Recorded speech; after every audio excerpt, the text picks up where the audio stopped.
قربانی حضور جس دن مدینے آئے اس وقت شروع فرمائی، اور ہر سال حضور قربانی دیتے تھے، ہر سال 2 جانور ذبح فرمائے۔ یا رسول اللہ صلی اللہ تعالی علیہ وسلم 2 کا کیا مقصد فرمایا؟ ایک میری طرف سے، ایک میری غریب امت کی طرف سے۔ یا رسول اللہ صلی اللہ علیہ وسلم کس طرف سے فرمایا؟ ایک میری طرف سے، ایک میری امت کی طرف سے۔ کبھی فرمایا ایک میری طرف سے، ایک میرے اہل بیت اور میری امت کی طرف سے۔ 2 جانور حضور نے ذبح فرمائے، اور پھر میرے حبیب پاک صلی اللہ تعالی علیہ وسلم کے غلام مولا علی شیر خدا، ابن ماجہ کی روایت ہے، حضرت علی شیر خدا فرماتے ہیں کہ نبی پاک علیہ الصلوۃ والسلام 2 جانور ذبح کرتے تھے۔ خود حضرت علی کی جب باری آئی تو انہوں نے بھی 2 فرمائے۔ تو صحابہ نے پوچھا کہ علی 2 کیوں؟ 2 کس لیے؟ تو حضرت علی رضی اللہ تعالیٰ عنہ فرمانے لگے مجھے میرے حبیب نے وصیت فرمائی تھی کہ علی تو نے 2 کرنے، ایک اپنی طرف سے کیا کرنا، ایک میری طرف سے کرنا۔ تو میں ایک اپنی طرف سے دیتا ہوں، ایک اپنے نبی پاک کی طرف سے دیتا ہوں صلی اللہ علیہ۔ 2 جانور۔ آپ لوگوں نے سنی ہوئی ہے یہ بات کہ مہینہ مہینہ کھانا نہیں پکتا تھا حضور کے گھر میں۔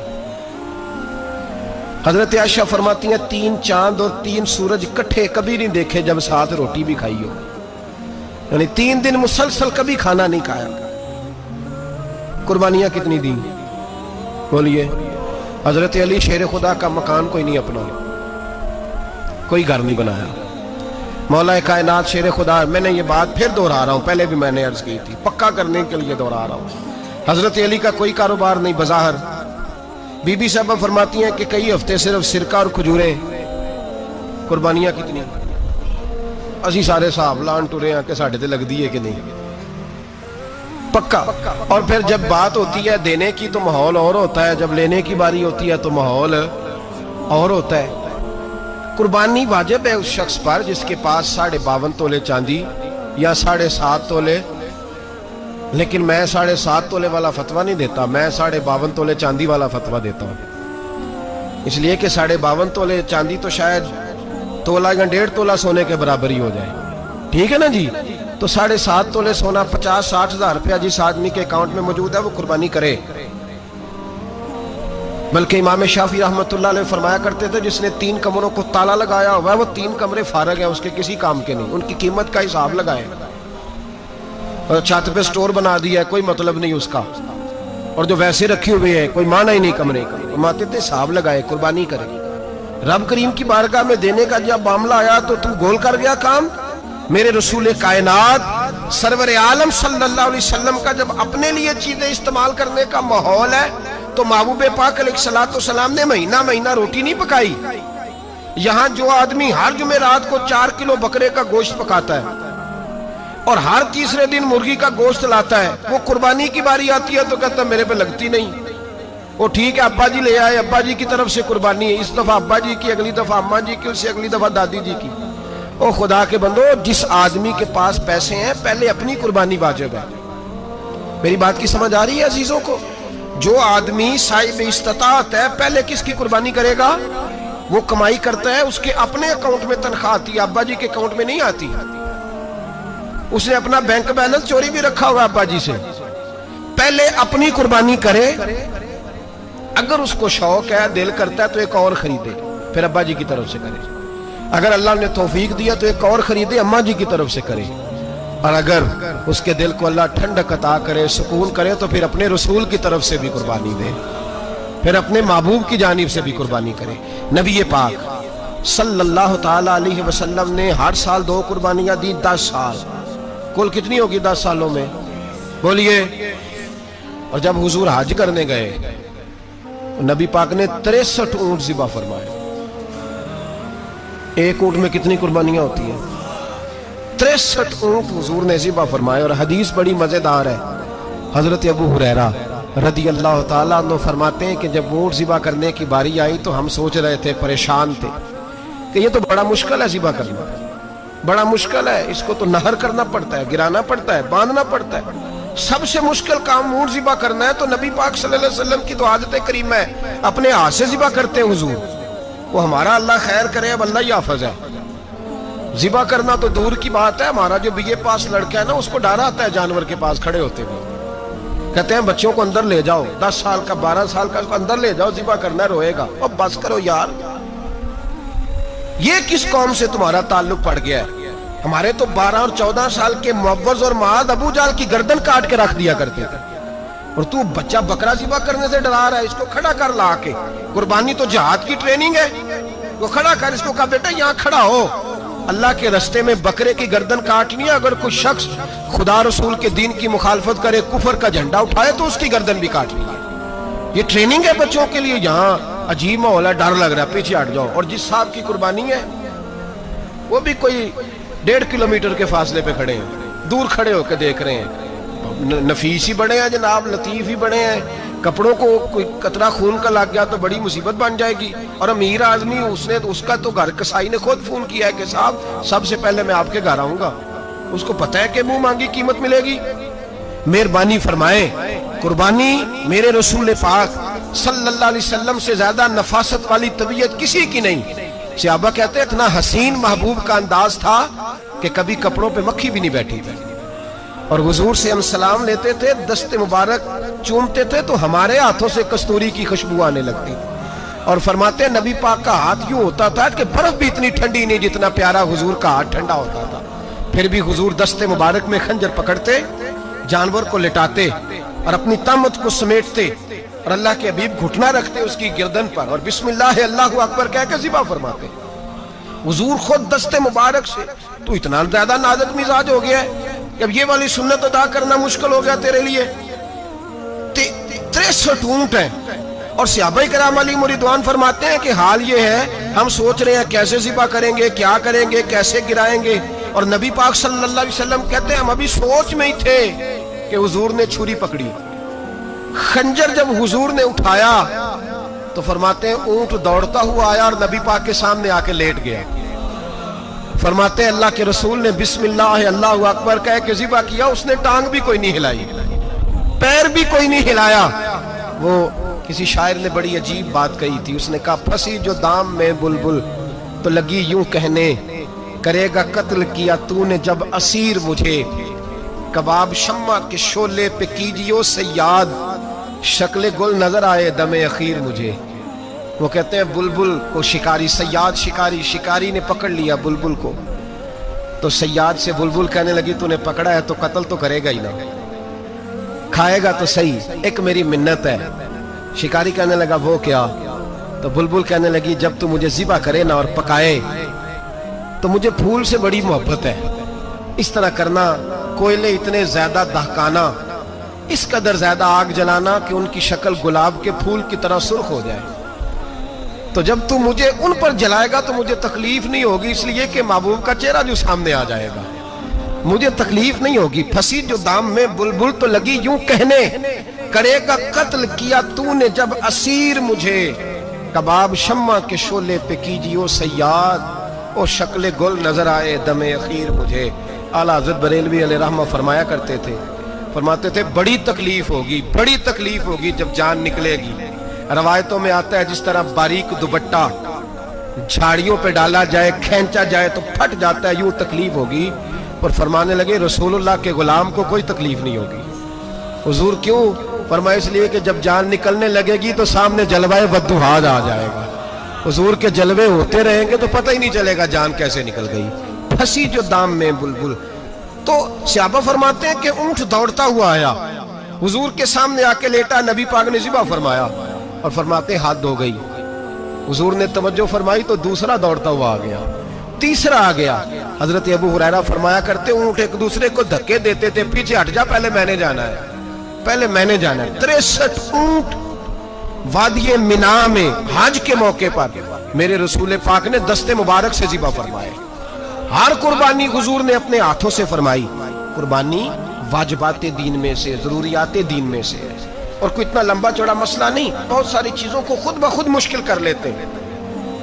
ٹی وی پہ خبر آتی ہے فیصل آباد کے 2 بیل ہیں، بولو اور ڈولو، پتہ نہیں کتنے من ان کا وزن ہے۔ ان سے پوچھا جا رہا ہے کہ بولو ڈولو کھاتے کیا ہیں؟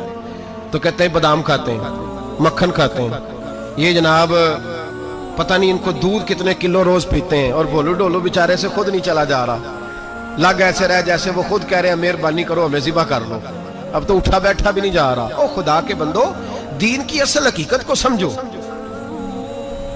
یہ تو حضور نے فرمایا خوبصورت جانور لاؤ، یہ کس حدیث میں آیا ہے کہ اسے بادام کھلاؤ؟ آج لوگ انسانوں کو روٹی نہیں مل رہی اور جانوروں کو بادام کھلا رہے ہو کو کرنے۔ اس کے حصے میں جو اللہ نے شے رکھی ہے نا وہ چارہ ہے، اس کو چارہ کھلاؤ اور اچھے طریقے سے پیٹ بھر کے کھلاؤ۔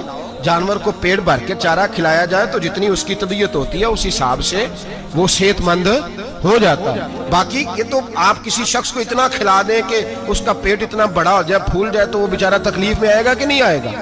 یہ کس قسم کا ماحول ہے؟ ایک بکرا بکا لاہور میں اور سیٹھوں نے شرطیں لگائی ہوئی ہیں، میں 5 لاکھ کا لایا ہوں تو میں 9 لاکھ کا۔ یہ کیا چکر ہوا؟ مجھے اتنا کھلایا جی اس کو فلاں چیز، یہ کس نے کہا ہے کھلانے کا؟ بادام کھانا کس حدیث میں آیا؟ کس صحابی نے اپنے بکرے کو بادام کھلائے؟ کس نے مکھن کھلایا؟ کس نے پیڑے کھلائے؟ بس کرو، عجیب تماشا لگ گیا ہے۔ اور یہاں تو اتنی بری حالت ہو گئی ہے کہ عورتیں ناچنے لگی ہیں قربانی کے جانوروں کے آگے، بیبیاں بیچنے لگی ہیں۔ اللہ کے غضب کو آواز نہ دو، یہ قربانی ہے کہ ہر چیز کا، مذہب کی ہر شے کا مذاق بنا دیا ہے۔ جس دین نے عورت کی اپنی قربانی بھی ہو تو اس کو ذبح کرنے کی اجازت نہیں دی، مرد ذبح کرے گا۔ جو دین کہتا ہے کہ عورت ذبح نہیں کرے گی، وہ عورت بیچ سکتی ہے اللہ کے جانور؟ یہاں جس کا میں نے رمضان میں بھی کہا تھا، پھر بات دہراتا ہوں، سارا سال ناچتے گاتے ہیں اور عید کا موقع آتا ہے تو 2-4 مولوی بٹھا کے وہ دین سکھانا شروع کر دیتے ہیں۔ کوئی پتہ ہی نہیں، کوئی خبر ہی نہیں۔ جس بوتل میں کل تک شراب بک رہی تھی اسی میں دودھ پلاؤ گے؟ جس برتن میں کل تک پیشاب تھا اس میں آج لوگوں کو شہد پلاؤ گے؟ بس کرو، یہ مذاق نہیں، یہ رسول اللہ کا دین ہے۔ نبی پاک سید عالم صلی اللہ تعالی علیہ وآلہ وسلم نے کوئی ذمہ عورت کے کوئی چیز نہیں لگائی ایسی جس میں اسے مردوں کے ساتھ شامل ہونا پڑے، اور عورت سمجھ ہی نہیں رہی کہ یہ اس کی تذلیل ہے، عزت نہیں۔ صابن بک رہا ہے تو ساتھ بی بی کھڑی ہے، شیمپو بک رہا ہے تو عورت اس کی جو ہے وہ ایڈ دے رہی ہے۔ یہ عزت ہے عورت کی؟ رسوا کر دیا تم نے ہر شے میں عورت۔ اب قربانی کا جانور بھی بی بی بیچے گی؟ غیرت کہاں گئی اس قوم کی؟ میرے رسول پاک سرور دو عالم صلی اللہ تعالی علیہ وسلم کو کسی نے آ کے کہا فلاں قبیلے کے لوگوں نے عورت کو سربراہ بنایا ہے، عورت کو آگے لگا لیا، فرمایا تباہ ہو گئے وہ لوگ انہوں نے عورتوں کو اپنے آگے پیشوا بنا لیا۔ جس رب نے عورت کو نبوت نہیں دی، امامت کرنے کا حق نہیں دیا، کس چکر میں لوگ پڑ گئے؟ 5 لاکھ کا جانور کس لیے لائے ہو؟ 5 لاکھ کا تفاخر کے لیے، دکھانے کے لیے؟ تو اگر 50,000 کا 60,000 کا بھی جانور لاتا تو اچھا آ جاتا، اور 50,000 کا جانور لائے تو 5 لاکھ میں کتنے آتے ہیں؟ بولے تو 10 جانور ذبح ہوں گے تو کتنے غریبوں تک گوشت جائے گا، کتنے گھروں کا بھلا ہوگا؟ ہر چیز کا چکر الٹا کر دیا گیا ہے۔ اور یہ صرف حج کے لیے ہوتی تو میرے رسول پاک ہر سال قربانی نہ کرتے، اور میرے نبی پاک قربانی دینے کا حکم۔ ایک اور بات بڑی لوگ پوچھنے لگے، کہتے جی گائے کی ہوتی ہے، بھینس کی بھی ہوتی ہے کہ نہیں؟ چلو جی اب نئی بات نکل آئی۔ حدیث پاک میں لفظ آیا اونٹ کا، نبی پاک نے فرمایا بکرا 1 سال کا، گائے 2 سال کی، اونٹ 5 سال کا۔ حدیث میں لفظ آ گیا اونٹ کا۔ اب کو بندہ کہے پہلے بتائیں نر کا کہ مادہ کا، تو میں کدھر سے آپ کو حدیث نکال کے دوں جس میں نر بھی اور مادہ علیحدہ علیحدہ ہو؟ حدیث پاک میں ذکر آ گیا دمبے کا، مینڈے کا۔